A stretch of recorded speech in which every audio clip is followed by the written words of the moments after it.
अजय अपने सिर पर बंदूक रखता है और परेशान होकर गोली चल जाती है। इसके सिर पे गोली लगी है। अब हमें पता लगाना है कि ये आत्महत्या है या हत्या है। आप देख सकते हैं इसने अपने दाईं तरफ बंदूक ली है, इसका मतलब ये हत्या होगा।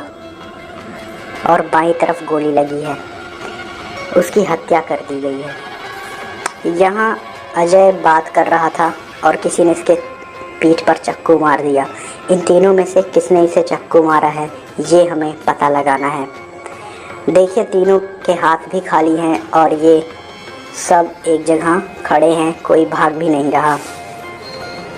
हैरी, सोफी, किम, इनमें से पता लगाना है कि किसने अजय को चाकू मारी है। हम फिर से देखेंगे, इसमें जो हाथ है वो काफ़ी, जो उसका कपड़ा है वो लग रहा है कि सोफ़ी का ही होगा, इसलिए मैं सोफ़ी को ही दोषी मानता हूँ। और इसके जो सैंडल्स हैं उस पर भी पता चल रहा है, सैंडल्स के निशान से। दो तरीके हो सकते हैं, पहला इसके सैंडल्स के निशान से और दूसरा इसके हाथ में जो कलाई है उसके हिसाब से। किसी ने रूफी को डंडे से मार दिया और वो बेहोश हो गई। अरे उसकी मौत भी हो गई। अब डिटेक्टिव विजय पता लगाएंगे कि इन तीनों में से किसने उसे मारा है। यहाँ पे देखें तो आर्य, सोनम और आनंद, यहाँ पे 3 लोग हैं, पर हम देख सकते हैं यहाँ पे एक झुमका गिरा है, देखिए, और ये उसके हाथ के पास है। इसका मतलब इसी ने, आर्य ने ही उसे डंडा मारा है। रिचर्ड के 3 बच्चे एक साथ खेल रहे थे।